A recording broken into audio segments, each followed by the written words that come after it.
Today we're going to talk about setting. The interesting thing about setting is that in some ways it is more limited than the character or question, unless you're doing fantasy or science fiction. And even science fiction is actually rather limited. It's crazy. There's these out of this world things that you can't do in general fiction, but for the most part, when you're doing general fiction, historical is really limited. It has to have existed, or it's not historical. So that's limited. So it helps you narrow if you're having a really hard time. Working on setting helps you narrow because there's a limitation. If you're doing historical and you're doing, and you're looking for a setting, then, let's start with continents. Okay, which continent? Okay, got it down. We're going to go with North America. Cool. All right. So, which country? You've got 3 choices. Which one? Oh, I think we'll go with Canada. Great. That's done. Now, which part of Canada? Are we going to go east, west, central, northern? What are we doing? Oh, we're going to go to the east. Great. Got it.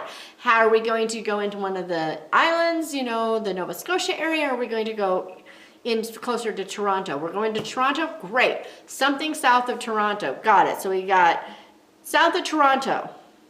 And it's historical, right? Okay, great. What era? Okay, it's going to be 1880. Hot dog. 1880 Toronto. We have a setting.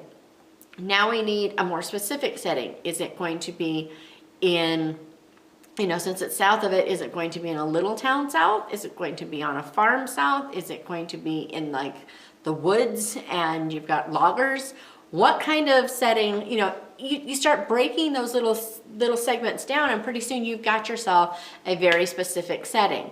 And oh gee, I think I just almost took us into like Paul Bunyan. I think he's actually at Minnesota or Wisconsin or something, but it felt like the more I got narrowed and I started mentioning logging, suddenly I'm going, am I writing about John Bunyan? So, but the point being obvious is that Paul Bunyan, not John Bunyan, Paul Bunyan. Pilgrim's Progress with Paul Bunyan. That could get interesting. There you go. Sorry, I'm cracking myself up. So yeah, Paul Bunyan, right? So, but when you have, if it's contemporary, you've got a whole bigger space to work with, perhaps. But you have the earth. You narrow your things down. Most of mine are going to take place in Rockland. So I know, I can choose one of these places around the loop. I think we'll go with Westbury this time. Done. All right. But where? Is it going to take place in an apartment building, in a house, in a duplex somewhere? Is it, a homeless shelter? You still have specifics, but once I know that, I think I do want to, start up a homeless shelter in in Westbury. Okay. Well, as soon as I do that, guess what? Everything changes. Because now, if I'm going to start up a homeless shelter, I need someone who's either running it or someone who's homeless as my protagonist, right? And so I just got a character. Boom. Next. Okay, got to ask a question, right? So when it comes to setting, look at what interests you. Is there a place you've always wanted to go? Can you write a story about that place and get it right without having visited? Sometimes you can. It's a little easier in historical. Sometimes you can, sometimes you can't. Well, if you can't, move on. You don't have time, right? You're trying to do this quickly. You don't have time for weeks and weeks of research and a trip and no. Move along. Go to that. What's a place that you loved, but you'd love to go back, but you just can't? Oh, you don't have time for any of that either? Great, make up a place. Seriously, create a town in an area that you are familiar with. Like, for example, I spent a lot of years in Ventura as a child. I lived there when I was 8 and 9, and then, was it part of 10? No, 8 and 9, and then I lived there again when I was 11. And so I can write a lot about the Ventura, Ojai, Miners Oaks area, without any Satacoy, all that area of California. I can write that with great detail, vivid detail, if it took place in the, late 70s to mid 80s. But stuff changes. And if I were to write it right now, I would be afraid of getting things wrong. Certain things don't change. Streets don't necessarily change that much, a lot of that stuff, but some stuff does change.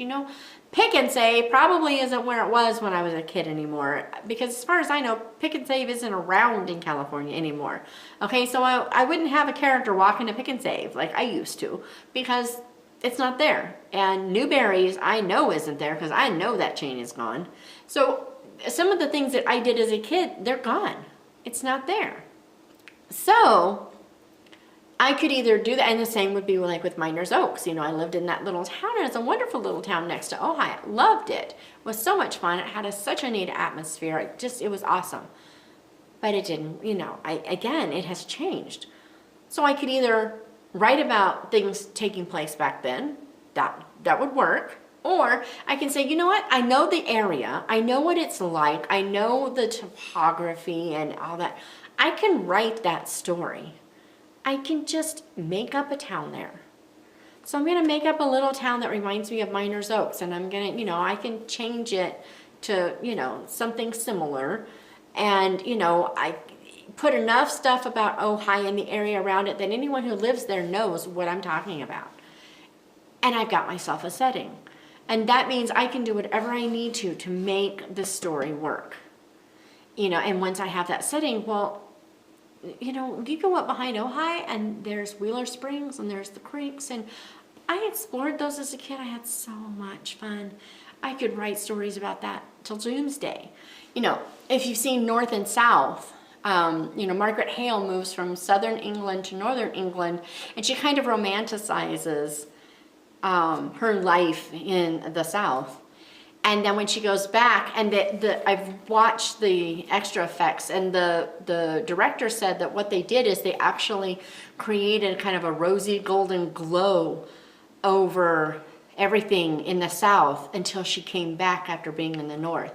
And then they just left the camera, and they left it all off, and it was very flat and normal looking. And it just kind of showed that, she'd taken off those rose-colored glasses and she sees it as it is.